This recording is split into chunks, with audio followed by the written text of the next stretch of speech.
I want you to pause for just a second, like wherever you are right now, whatever you're doing. Yeah, maybe you're commuting or, just folding laundry. Right, or even just staring out the window. I want you to take a slow, deep breath and just consider the sheer magnitude of what is happening inside your physical form at this exact moment. It's actually kind of overwhelming when you really stop to think about it. It really is.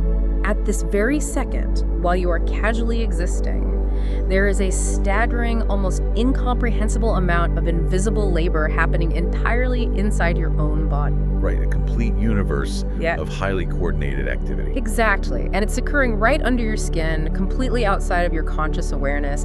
It's working endlessly, tirelessly, just burning through massive amounts of energy so you can simply be here listening to this deep dive. We operate with this persistent illusion of stillness. Like when we sit in a chair, we feel static. Oh, totally. We feel like nothing is going on. But the baseline reality of human existence is actually a state of constant, miraculous, microscopic turbulence. It's basically a physiological hurricane that never stops spinning. And that invisible hurricane is exactly what we are dissecting today. We're pulling from this deeply fascinating video project called The Living Symphony, 101 Human Body Facts, Slowly Explain Science for Sleep. Which is such an interesting source, by the way. It is, and our mission today is to take a handful of these facts and explore this profound concept of the human body, not as some cold mechanical machine, but as a genuine living symphony. I love that phrasing, a living symphony. Right. We're going to unpack the cellular mechanics of how distinct parts of your body function with this startling autonomy, how they perform aggressive, even destructive maintenance while you are completely unconscious. And how they labor endlessly so that you can simply exist. Exactly. And to help me navigate this microscopic landscape, I have the perfect analytical guide sitting right across from me. Well, thank you. The juxtaposition embedded in our source material today is really what makes this exploration so compelling to me. How so? Well, the project is framed explicitly as science for sleep, right? Which implies this very calm, soothing, gentle exploration of biology to help lower your heart rate and, help you drift off. Yeah, you expect it to be a gentle lullaby. Exactly. But when we strip away the ambient music and look at the actual cellular biology being described, it is the furthest thing from a lullaby. It's actually pretty intense, isn't it? Oh, incredibly intense. The biological reality of keeping you alive is astonishingly active, highly pressurized, and in some crucial mechanisms, quite literally destructive. Which we'll definitely get into. Yeah, it's this fiercely chaotic environment that somehow, through billions of years of evolutionary refinement, produces perfect systemic harmony. So let's start by establishing the sheer scale of that environment. Because if we are going to explore this living symphony metaphor, we have to comprehend the size of the orchestra. Right, the macro view. The source material kicks off by stating that the human body is made up of 37 trillion cells. 37 trillion. It's a number so big it almost loses its meaning. It really does. The human brain is notoriously bad at processing large numbers. We hear the word trillion and we just file it away under a generic category of like a whole lot. Yeah, we totally lose the gravity of the metric. So to anchor that number, I was thinking about it in terms of seconds. If every single cell in your body were a second, 1,000,000 seconds is roughly 11 and a half days. Okay, that's manageable. Right. And 1,000,000,000 seconds is almost 32 years. But 37 trillion seconds, that stretches out to over 1.17 million years. Wow, over 1,000,000 years of seconds. Over 1,000,000 years. And yet, all of these 37 trillion individual metabolically active units are cooperating right now, perfectly contained inside your skin. And the scientific consensus on that specific number is actually a relatively recent development, which adds another layer of intrigue. Wait, really? We didn't always know it was 37 trillion. Not at all. Yeah. For decades, biology textbooks threw around wildly varying estimates. I mean, anywhere from 10 trillion to 100 trillion. It was basically a guessing game. That's a massive discrepancy. Right. It wasn't until a comprehensive 2013 paper by a team of researchers in Italy that we arrived at the 37.2 trillion figure. How do you even go about counting that? Well, they achieved this by painstakingly calculating the volume and density of cells across different organs, from the billions of neurons in the brain to the staggering 25 trillion red blood cells sweeping through your vasculature. So the bulk of it is just red blood cells. A huge portion, yeah. But when you look at the human body through that lens, you realize you are not a single organism. You are a walking, talking, highly organized cellular collective. A collective. I want to dig into why the source material's specific phrasing, a living symphony, is so vital to understanding that collective. It's a crucial distinction. Because since the Industrial Revolution, our default linguistic framework for the human body has been the machine metaphor, right? We say the heart is a pump. The brain is a computer. Exactly. The joints are hinges, the kidneys are filters. But looking at the biochemistry of those 37 trillion cells, the machine metaphor feels, I don't know, fundamentally inadequate. I completely agree. A machine is built from the outside in by an external creator, and its parts are completely inert. Right. A gear in a mechanical clock doesn't care if it's in a clock. No, it has no metabolic drive, no self-repair mechanism, no life cycle. It is dead metal. But a living symphony changes the paradigm entirely. Because the machine metaphor relies on that old Cartesian dualism, right? Exactly. This idea that there is a ghost in the machine, a distinct mind operating a mechanical body. But the biological reality is much closer to systems biology. Because those 37 trillion cells are individual living entities themselves. Yes, they consume energy, they excrete waste, they communicate via these incredibly complex chemical signaling pathways, and they have finite lifespans. So how does that map to the symphony idea? Well, a symphony requires entirely different sections playing completely different instruments. In your body, you have cells reading from the exact same sheet of music, your DNA, but expressing entirely different parts of it. Oh, that's a great way to put it. The same sheet music, but different parts. Right. A skin cell, a hepatocyte in your liver, a neuron in your cortex, they are vastly different in morphology and function. They are reading different movements of the genetic score.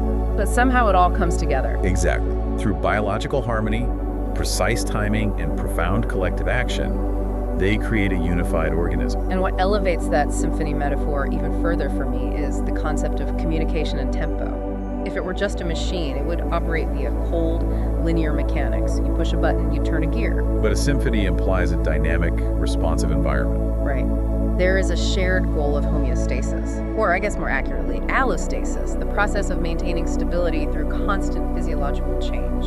And what absolutely fascinates me about this orchestra of 37 trillion cells is that it is executing this incredibly complex piece of music perfectly, without us consciously directing it. Yes. And in any symphony, you need a rhythm section. No. You need something to keep the tempo moving forward, so the rest of the orchestra knows when to come in, when to speed up, when to slow down. The baseline beat. Exactly. Our body has its own rhythmic metronome that keeps our most vital tempo going entirely on its own. Which brings us to the next profound observation from the source material. The heart. The biological metronome. The engine of the cardiovascular system. So the text highlights a mechanism that is genuinely brilliant, though the phrasing might catch a casual reader off guard. It states that the pacemaker cells in the heart create a steady rhythm by leaking ions. Leaking ions. It's such a funny way to phrase it. Right. It says they leak ions to create a steady rhythm without being told to. Now, I've been looking into the electrophysiology of the sinoatrial node, the SA node where these pacemaker cells live. The natural pacemaker of the heart. Exactly. And calling it a leak is technically accurate, but it feels like it understates the sheer elegance of what is actually happening. I mean, in human engineering, a leak is a failure, right? A failure of structural integrity. Nobody wants a leaky pipe. Nobody. But in cellular biology, this leak is an intentional evolutionary masterpiece that exploits thermodynamic gradients just to keep us alive. It really is the ultimate fail-safe mechanism. To understand why this controlled leak is so vital, we kind of have to look at how a standard cell operates first. Okay, let's break that down. Every cell in your body maintains what's called a resting membrane potential. It basically acts like a tiny battery. A tiny battery. Okay. Yeah, the cell works incredibly hard, burning vast amounts of cellular energy in the form of ATP to pump positively charged sodium ions out of the cell and keep positively charged potassium ions inside. And that creates a charge difference. Exactly. Because the cell membrane isn't perfectly permeable, this creates an electrical imbalance. The inside of the cell is negatively charged relative to the outside. By how much? Usually around -70 millivolts, so it's holding that charge, just waiting for a signal. Kind of like a drawn bowstring, waiting for the archer to let go. That's a perfect analogy. Most cells, like say a skeletal muscle cell in your bicep, will sit at that -70 millivolts indefinitely until they receive a command. A command from where? A neurotransmitter released by a motor neuron originating from your brain. When that chemical command arrives, it binds to receptors on the cell surface, ion channels fly open, sodium rushes in, the voltage spikes from negative to positive, and the muscle contracts. Okay, so that is a highly controlled, externally triggered event. Your brain says move, and the muscle cell fires. Exactly. But the pacemaker cells in the SA node operate under a completely different set of rules. Right, and this is where the funny current comes into play, which, by the way, is the actual official scientific term for this mechanism, which I love, the funny current, or I sub F. It's a great name for a very serious process. It is. So these pacemaker cells don't have a stable resting membrane potential. They possess a unique set of channels, the HCN channels, that are literally designed to be structurally imperfect. They don't seal completely. Right. So the moment the cell resets, these channels allow positively charged sodium ions to constantly, slowly trickle back into the cell. And that slow influx of sodium is the leak the source material refers to.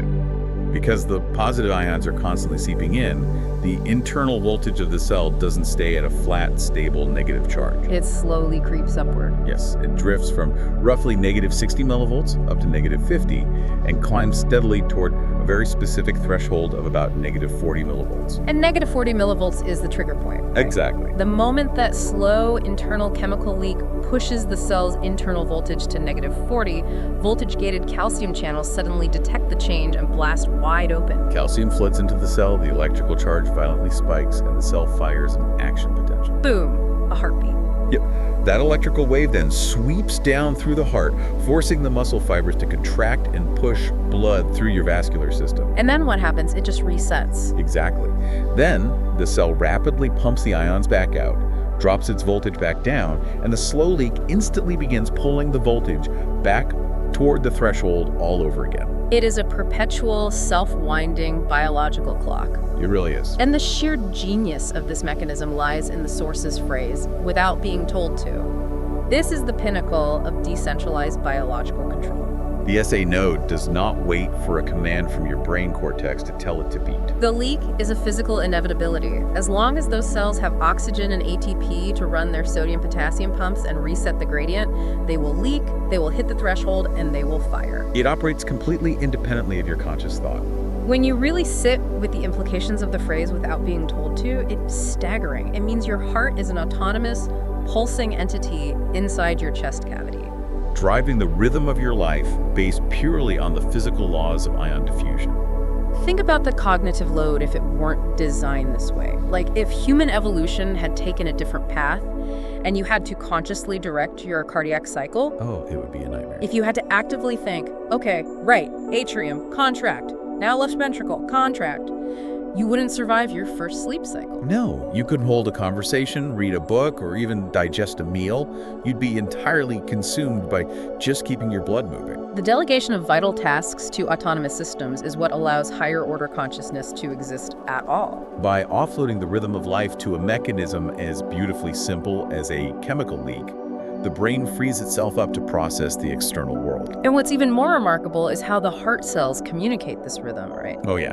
They form what is called a functional syncytium. The cells of the heart are physically linked by gap junctions. Gap junctions. Yeah, they're like tiny pores connecting the cytoplasm of one cell directly to its neighbor.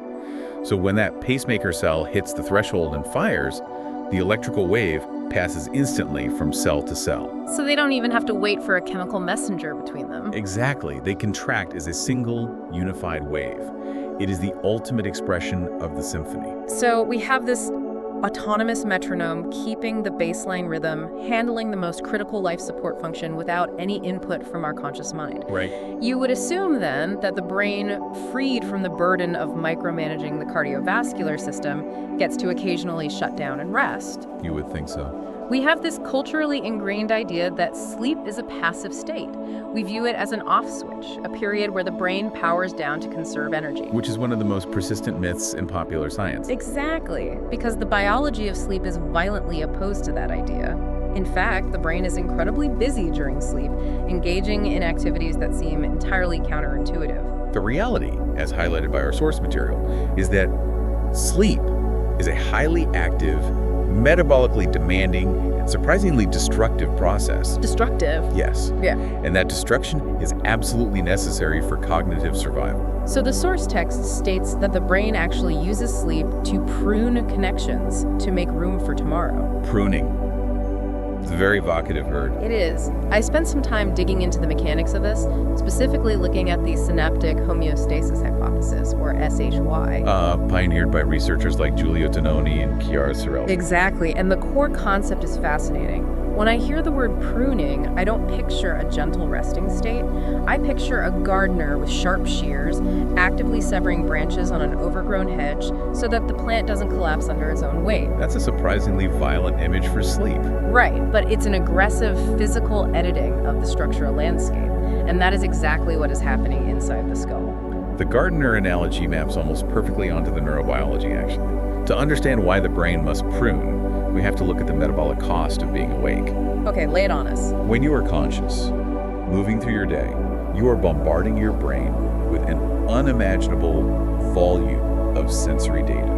Like every face you see, the specific route you took to work. The temperature of your coffee, the exact phrasing of an email you read. To encode all of this information, your brain relies on synaptic plasticity. Meaning it is physically building new connections between neurons. Yes.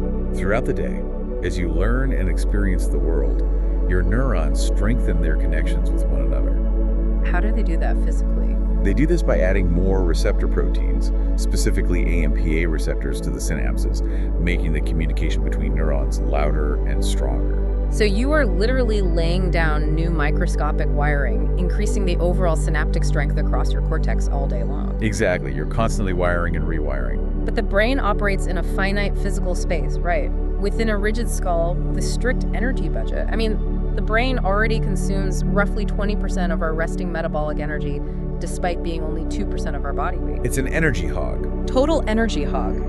If we just continuously strengthen synapses every single day, infinitely adding new wiring to remember every trivial detail of our waking lives, we would run into a massive physiological bottleneck. We would hit a metabolic wall. The energy required to maintain that massive, hyper-connected, tangled network of loud synapses would completely outstrip our body's ability to supply it. And we'd run out of physical space. Furthermore, the signal-to-noise ratio would become unbearable. If every single memory, no matter how trivial, is encoded with a massive, strong synapse, you would be paralyzed by cognitive static. Like remembering a random license plate you saw 3 weeks ago. Or the exact layout of the grocery store shelves from a Tuesday morning trip. You just don't need to retain that permanently. Which brings us to the actual physical process of pruning. How does the brain decide what stays and what goes? This is where I find the biology almost frighteningly elegant. The mechanism is wild. When we fall into deep, slow-wave sleep, the brain's resident immune cells, the microglia, change their behavior entirely. Immune cells doing brain maintenance. Yes. During the day, these microglial cells act like security guards, patrolling the brain for pathogens or cellular damage.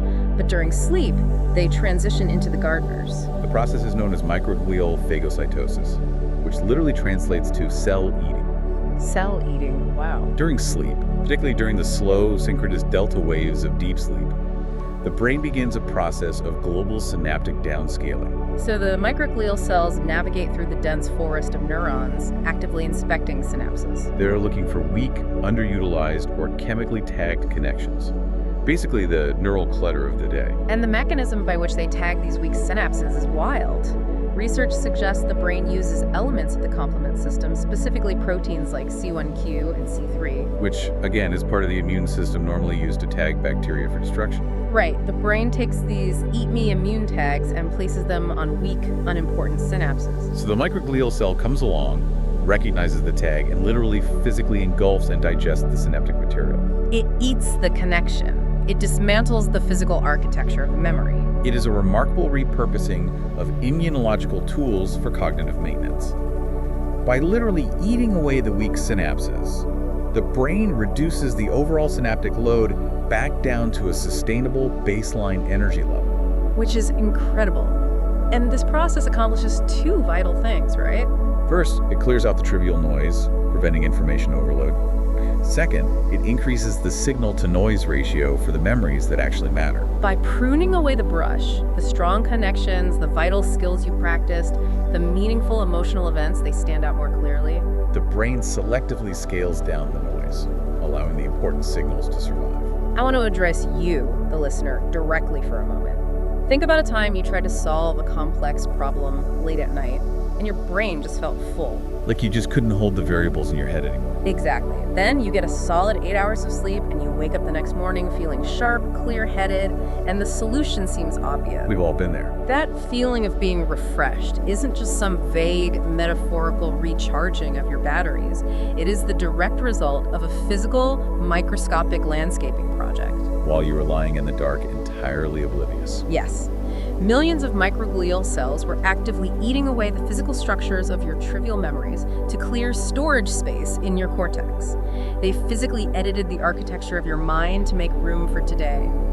It frames sleep not as a luxury, but as an absolute, non-negotiable biological imperative.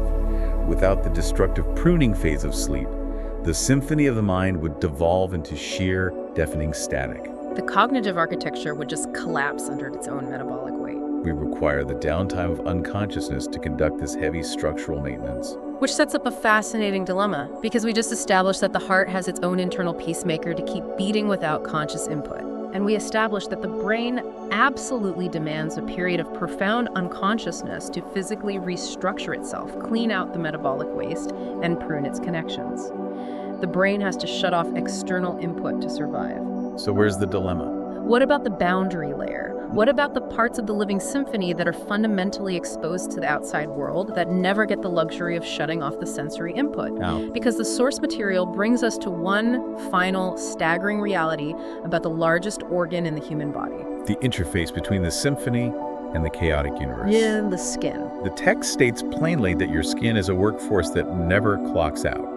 Now, given what we just discussed about the brain's absolute requirement for downtime to maintain its integrity, how does the skin survive? It's a great question. If the biological cost of constant waking activity is so high that the brain must undergo daily destructive maintenance, how does the skin, the frontline infantry, the barrier layer, manage to operate on a relentless 247, 365-day shift without collapsing? The skin solves the problem of continuous wear and tear through an entirely different paradigm of biological maintenance. Okay, how so? While the brain rests and edits its existing architecture, and the heart follows its internal leaky pacemaker, the skin survives the 247 shift through a process of continuous sacrificial renewal. Sacrificial renewal. The skin doesn't get to rest because the environmental assault never pauses. That makes sense. The skin is constantly dealing with mechanical friction, ultraviolet radiation, temperature fluctuations. And a literal invisible ocean of pathogens. Bacteria, viruses, fungi. They're constantly probing for a weakness in the perimeter. If the skin clocked out or powered down the way the brain does, the boundary would fail. Moisture would instantly evaporate from our internal tissues. Pathogens would flood the bloodstream, and the entire 37 trillion cell symphony would crash into lethal sepsis within hours. So how does it prevent that without resting? To prevent that, the skin employs a microscopic conveyor belt of life, differentiation, and programmed death. Let's walk through that conveyor belt. If we look at the epidermis, the outermost layer of the skin, it is a stratified squamous epithelium. At the very bottom of this layer, sitting right above the dermis, is the stratum basal. So that's the base layer. Exactly. This is a single layer of basal stem cells. Their entire existence is dedicated to rapid, continuous cellular division. They're constantly undergoing mitosis, birthing new skin cells called keratinocytes. And as soon as a new keratinocyte is born, its journey toward the surface begins, right? Because new cells are constantly being birthed beneath it, it gets physically pushed upward into the next layer, the stratum spinosum. And this is where the cell realizes its purpose. It starts synthesizing massive amounts of a tough, fibrous structural protein called keratin. Right, it is armoring itself. It is armoring itself in preparation for a deliberate sacrificial death. Which sounds dramatic, but it's biologically true.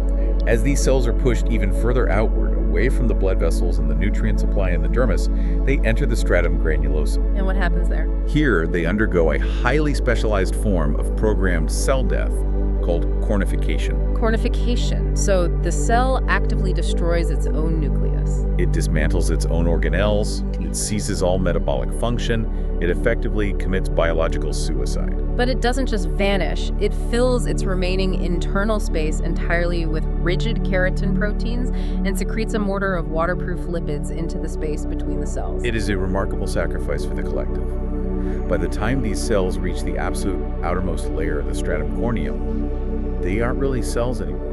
What are they? They're corneocytes. They're flattened, dead, microscopic shingles tightly bound together by protein structures called desmosomes, forming an impenetrable, waterproof brick wall. So when you look at your hands right now, when you look at the face of a loved one, you are not looking at living tissue. Not at all. You are looking entirely at a landscape of dead cells that have deliberately sacrificed their own biological function to form a physical shield. And the scale of this sacrificial workforce is staggering. Because the environment is constantly wearing down this outer layer through friction, the desmosomes eventually break down. And the dead cells flake off into the environment, a process called desquamation, right? Exactly. You are shedding millions of these dead soldiers every single day.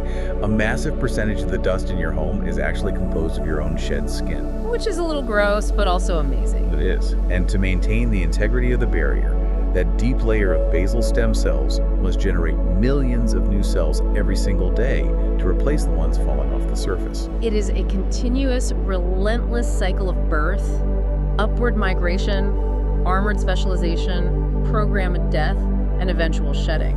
A machine's parts eventually wear down from friction and must be externally replaced by a mechanic. Right. But the living symphony replaces its own armor from within, constantly, violently, and without pause.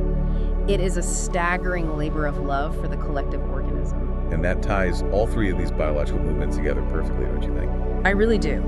The heart utilizes a continuous, passive chemical leak to maintain the foundational tempo of the organism. The brain utilizes the quiet darkness of sleep to aggressively prune and optimize its cognitive wiring. And the skin utilizes continuous, massive cellular death to maintain the structural integrity of the boundary. Three distinct, highly complex mechanisms, all operating autonomously, all serving the survival of the whole. When we pull all of these threads together, the perspective shift is profound. We start this deep dive by trying to comprehend the sheer, unimaginable scale of 37 trillion individual cells. Right, over 1 million years of seconds. We explored the electrochemistry of the heart's autonomous pacemaker, realizing that the rhythm of life relies on the slow, inevitable creep of sodium ions opening calcium floodgates, completely independent of our conscious will. We ventured into the neurobiology of sleep, discovering that our most refreshing rest is actually a period of aggressive physical landscaping, where microglial cells literally eat away the trivial connections of yesterday to ensure we have the metabolic space to process tomorrow. And finally, we examined the relentless, sacrificial conveyor belt of the skin, a workforce that secures our borders through continuous programmed death. Internalizing these facts changes the fundamental way you inhabit your body. It is incredibly easy in modern life, with our screens and abstract anxieties, to feel entirely disconnected from our physical forms. We really do fall into that Cartesian trap of feeling like a glowing, ethereal consciousness hovering somewhere behind our eyes, clumsily piloting a vehicle made of meat and bone through the world. But that is an illusion. You are not a pilot in a dead machine. You are the emergent property, the ultimate beneficiary of a massive, cooperative, tireless, microscopic society. A society of 37 trillion living entities that asks absolutely nothing of your conscious mind, yet labors endlessly, burns through massive amounts of chemical energy, and willingly undergoes programmed death, all to grant you the privilege of experiencing the universe. An emergent property of a microscopic society. That framing completely redefines what it means to be alive. It really does. It brings me back to the very beginning of this deep dive, when I asked you to pause and just feel that invisible labor occurring inside you.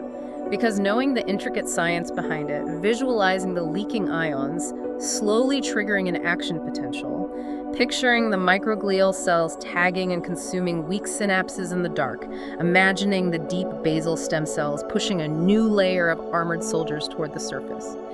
It leads me to one final, deeply provocative question that I want to leave you with today. Okay, let's hear it. It is something to mull over the next time you are lying in bed, feeling your autonomous pulse, waiting for the brain's night shift to start pruning the day away. Setting the stage. If your body truly is a living symphony of 37 trillion individual living cells, if your heart beats through the inevitable physics of a chemical leak without being told to, and your brain physically edits your memories and neural architecture without asking your permission, and your skin works a relentless, self-sacrificing shift without ever clocking out, then who exactly is the conductor of the symphony? That's the big question. Yeah. Are you the conscious voice in your head listening to this right now? Are you the one actually directing the music? Or are you simply the beautiful, complex song that all these 37 trillion cells just happen to be playing together? Wow. That's a thought to fall asleep to. Thank you so much for joining us on this deep dive. Take a moment today to just sit quietly, take a deep breath, and listen closely to the magnificent, relentless living symphony playing inside you. We'll see you next time.